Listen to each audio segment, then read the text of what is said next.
What's up, Wealth Builder? I am so excited to be bringing you a nice little mini series here on how to get started with the Beautiful Budget Workbook. Now, maybe you've already purchased this product and you're starting to dive in, or maybe you're poking around to see if this could be a good fit for you. Either way, I think this series is going to be quite helpful. I've broken this up into a handful of videos where I'll kind of be showing you how the different worksheets and trackers inside of the workbook were designed to be filled in, but also how you can customize them, because there's a lot of room for that as well. And you'll see me jump to an overhead view to kind of show you everything along the way. But before we get started with today's set of walkthroughs, which will be the trackers that are at the beginning and the very end of the workbook, before we even do that, I want to make sure I tell you about a product that is designed to accompany the Beautiful Budget Workbook. And that is the Money Mantra budget template for Google Sheets. Right? So I know you probably purchased the workbook in the physical format because you love that style. You're a pen and paper kind of gal, and I'm right there with you. I'm a planner junkie. I love stickers, all of it. I love just pen and paper, putting my hands on it. This Google Sheet template, however, is going to save you a lot of time when it comes to calculations and summarizing your budgets. All right. So this Google Sheet template has built-in calculations so that you're not having to, hand jam or punch to a calculator all of your different, budget totals and things along the way. This is going to do that for you and make sure that you budget down to zero. It's also going to, as you kind of fill in the actual values of what you actually spent in your budget, it's going to auto-generate a summary for you. It's going to give you a nice pie chart that summarizes where your money went, and it's going to give you a table that breaks down everything by category.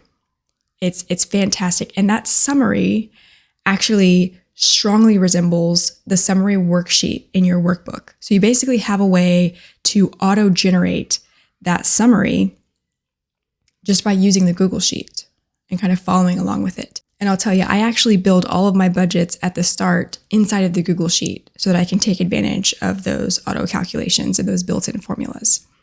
All right. So I had to make sure that I told you about that because it really will save you a lot of time. Now, if you enroll in Launchpad to Wealth, which is basically this mini series on steroids, I mean, it is how to thrive using this workbook, how to win in every section of my budget template that is at the heart of this workbook.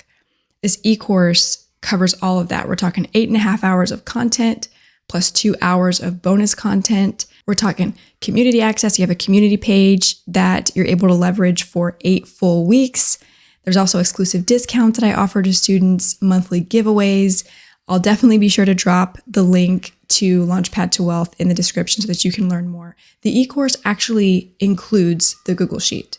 All right. So really the best bundle that you can do is the Beautiful Budget Workbook and Launchpad to Wealth. And that way you're getting the workbook, the course, and the Google Sheet as well. You're getting all three. But if you're just kind of going, I think I got this, I think I can do this with just the Google Sheet, or I'll kind of start there. That is a slam dunk on its own because it's going to save you a lot of time. All right. So now that I've kind of given you that pro tip and kind of given you more of the rundown on some of these other products that are sold in the Beautiful Budget shop, let's get started here with the mini series.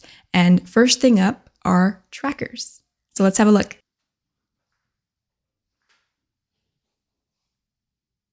The very first tracker in the workbook is the goal tracker.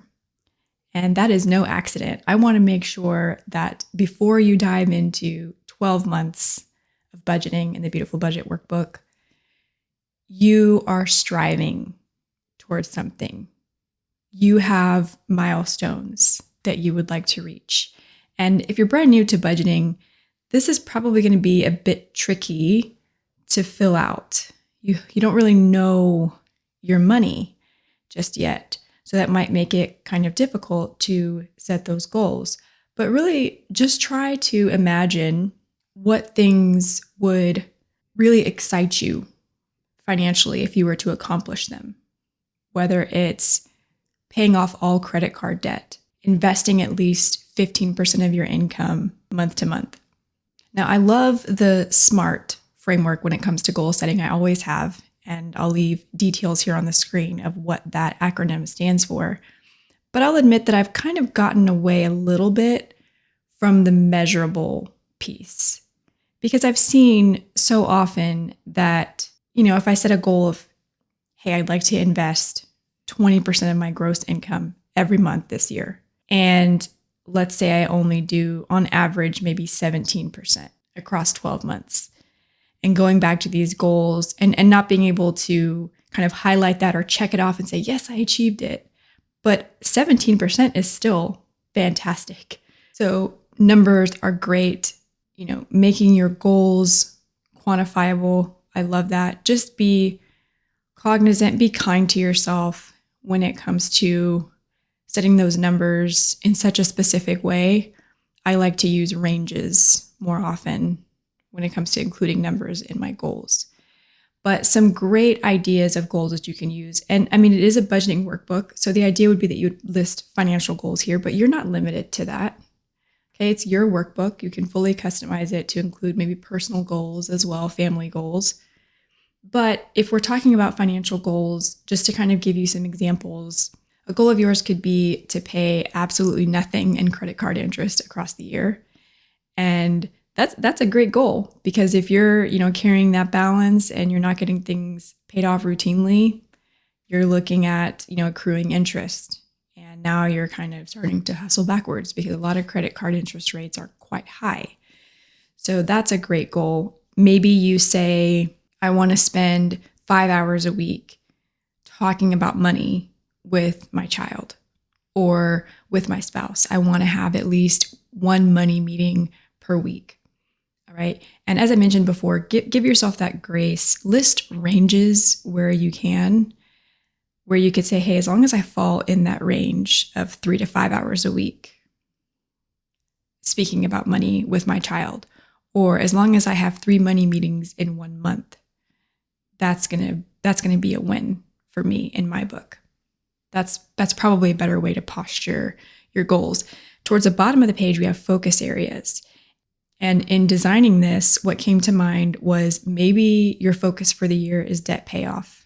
Maybe it's more aggressive investing. What are those focus areas in your money management that you really want to pay particular attention to? And they're probably the areas that are shaping your goals up above. But I always want you to think back to, flipping back to this page and having these kind of guide you and remind you, what is this all for? Why am I budgeting? Why did I purchase this workbook in the first place? Or why am I considering it? So that is the goal tracker, the very first one that you'll encounter in the workbook.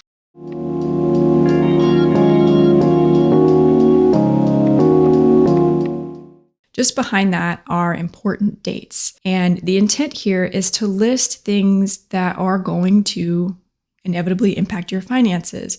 So you probably see something like this in a personal planner and you're thinking, okay, I'm going to list birthdays, I'm going to list anniversaries, and absolutely, because those are probably going to impact your finances. Graduations that you might be attending, weddings you might be attending, vacations that you're planning. These are all excellent things to list here because you want to make sure that you're anticipating. The best budgeters and the best money managers are excellent anticipators. They're looking at, what are expenses that I know are going to come up? You want to be able to predict as much as possible. You can't predict everything. If you could, there would be no need for an emergency fund, but there is a lot that you can predict. And this is going to help you kind of look at the year on the whole and say, what are we looking at over these 12 months? What do we got going on? All right, so that's important dates.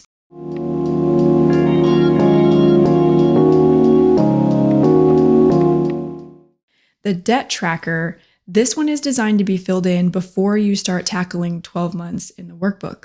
So this is a single point in time before you start using the workbook. When it comes to monthly debt tracking, that's your snapshots. But this is the one that's going to say, okay, and maybe it's the first time you've ever done this, but I want you to list all of your debts, all of their current balances.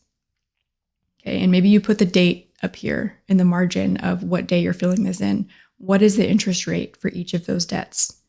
What is my minimum payment each month? The payoff date, there are many debt payoff calculators online. You just Google, credit card payoff calculator, auto loan payoff calculator, and you can punch in your numbers and get back those payoff dates. I like to use powerpay.org, and I'll include some information on that platform here. It's completely free, but you create an account and you list all the basic information surrounding your debts, and it gives you a payoff calendar. It even compares Debt Snowball, Debt Avalanche, these different strategies, and what that could do for your debt payoff roadmap. And so I really like that, especially because since you're creating an account, when you log back in, all of your numbers are still going to be there. Whereas if you're just going to, calculators online at various websites, that's not going to store your information. You're going to have to keep re-entering your information each time. So I love powerpay.org and highly recommend it. But that platform will give you the payoff date. Those calculators online will give you your payoff date. And so you'll do that for each one. And you're going to add up all of your debt. What's the total? Another thing that could be helpful to look at is maybe circling in this column, what is the debt that's the farthest from payoff? Maybe you have a debt that's not going to be paid off until, 2050. And you see that that's the date that's farthest out in the future. Maybe you circle that one because when you started this workbook, that was basically your debt freedom date. What you'll find after using the money mantra, after making extra debt payments, is that you're going to bring that date closer and closer to today, if that's something that's super important to you. I am of the mindset that you can invest while paying off debt. You can do other things while you pay off debt, but there's a savvy way to do that. And I cover all of that in depth in Launchpad to Wealth. What are those situations where it makes sense to kind of multitask with debt payoff? So that's the place to go if you're really looking for more in-depth analysis on that front. But this is a one point in time debt tracker.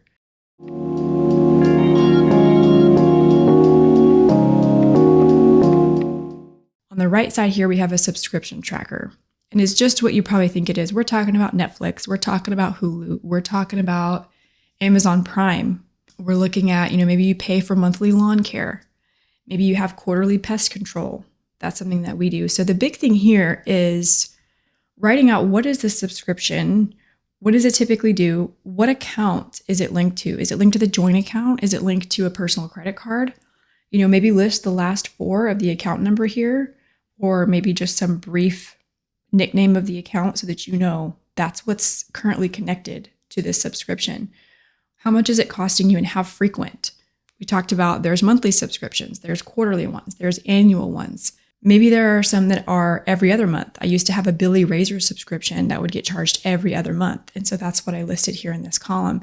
But this is something you're going to reference every time you fill in your money calendar. And it's going to prevent you from having a month where you see that, pest control charge come out. Oh, rats. I forgot that, it's been 3 months since we did it. Here that charge is again. Darn. And you're surprised. This is going to prevent that from happening. So that's the subscription tracker.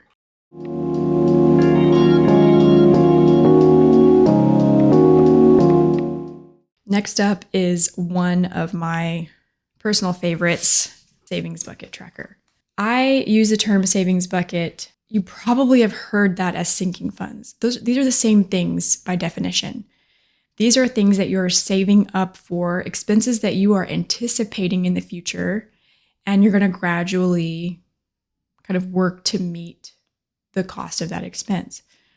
Very common savings buckets to have: holidays, home maintenance if you're a homeowner, vehicle maintenance, teacher appreciation, back to school, date nights. I mean, there's travel. There are so many things, and it should be personalized for you. What are those things that you kind of always want to have some money put in that direction? Maybe it's weekend activities with the kids. I mean, we have a friends and family savings bucket that we use for, if we're going to go on a double date with our friends, or if we are going to go to the zoo with the kids, that's all out of that friends and family bucket.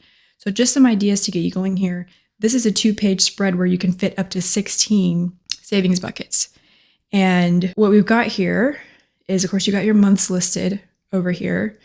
And some feedback I got was, when you're looking at this, it looks like it's upside down. And noted, I will make sure that this is formatted a bit differently in the next design. But the idea here is you can see that for each bucket, you have a turquoise row and you have a white row. And they're labeled as projected and actual. So what you're doing here is you are listing a savings bucket, And you're jotting down how much you're going to be saving throughout the year. And you don't have to always save every month. I mean, that's not realistic for savings buckets. Maybe this first one is Amazon Prime. Maybe it's due in December and you know it's 120 bucks. So maybe you put 120 over here and then you say, okay, maybe I'm going to do 40, 40, 40, October, November, December. And you're going to kind of keep with that. And then as you actually save towards it, you can come back to this tracker and say, what we ended up doing was 60 and 60, and we met our 120. So you would do that inside of that white row. So this is a way to log costs for the future that you anticipate, and maybe they're ongoing. For the ones that are ongoing, this is a little bit, you've got to be a little bit more flexible when it comes to this tracker when you're dealing with ongoing ones. And a good example would be vehicle maintenance. If your goal for this year in saving up for vehicle maintenance is $1,000, you can work that in, work your numbers to save up $1,000.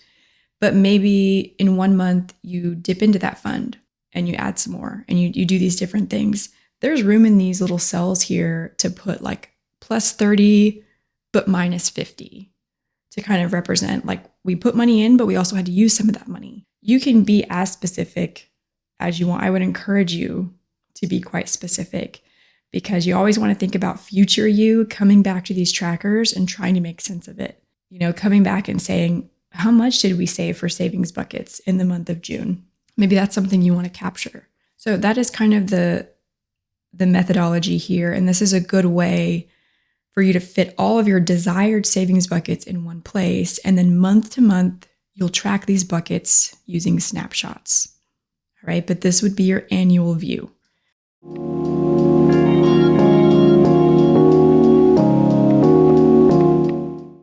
And then here, the very last one in the front of the book, at least in terms of trackers, is your annual bill payment tracker. With this one, you're going to list various bills that you might want to see on an annual level. Maybe you want to track, what is our electric bill month to month? What are we paying for auto insurance? What are we paying for groceries? Okay, so don't feel like you're limited to just bills. I actually use this for more of those variable expenses sometimes where I'll say, what did we spend on groceries? And I'll come back after a month is done when I'm closing out and I'll fill in what we spent on groceries for that entire month. Same thing for dining out. Those are two that I really like to track because they're the two that can get out of hand the fastest. And they've been a huge problem area in the past. So I always track groceries and dining out. But, rent or mortgage is a good one. Just think of those monthly bills that you have and you kind of want to compare. Maybe it's your cell phone bill. All right. And you're kind of looking at it and you're like, man, that's kind of, working its way up. It just seems to be increasing and it prompts you to maybe change services or call and try to negotiate your bill down. This is something that can kind of prompt those conversations. And again, annual views are great for some of these overarching things. So definitely you can use your imagination here. You're not limited to just bills, but it's anything you'd like to see on an annual level.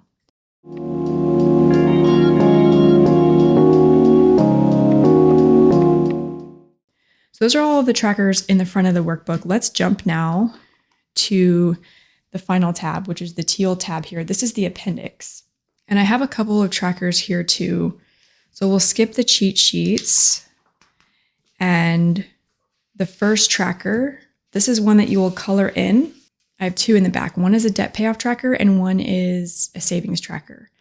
So you can list up to 4 debts on this tracker and you can kind of title them here along the mountains, along each mountain. And what you'll do is maybe you're going to do this the same day that you fill in your debt tracker in the very beginning, but maybe there's 4 debts that you're going to focus on listing the total. What is the balance on that debt? And then you're going to want to know, okay, well, as I color this in, how much is each little piece of the mountain? So this first mountain has 10 little chips in it. So you're going to want to say if your total debt here, maybe you have a car loan with a balance of $5,000.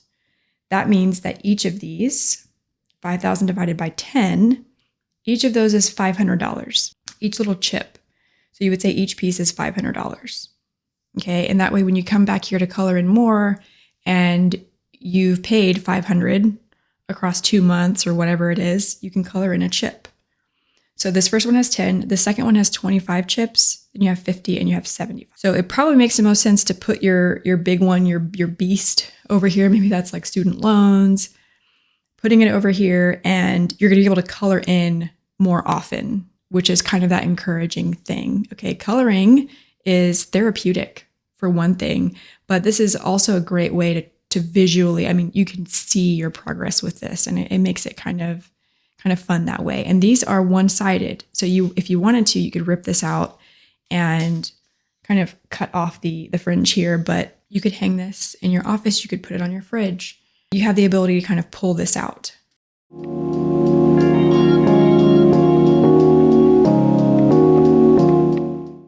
The other visual tracker that I've provided is this tree savings tracker. So many things that you could use this for. Maybe you're saving for a vacation. Maybe you are saving towards your wedding. And what you're going to do is there are 50 leaves on this tree, as I've listed here. So just the same as you did with the Debt Payoff Mountains is whatever your goal is. So let's say you're saving for a vacation and you want to save $2,000. $2,000 divided by 50 leaves. Each leaf is going to be $40. Every time you save $40, you can come in and color a leaf and track your progress. So this one I sell individually in the Beautiful Budget shop. If you'd like to have more, you could purchase the digital download and print as many as you like. The same is true for the Debt Payoff Mountain tracker. I have other trackers in the BB shop as well. In case you're a huge fan of these, you might go check out what other ones I offer. But this has always been a top seller, so I wanted to make sure it made its way into the workbook.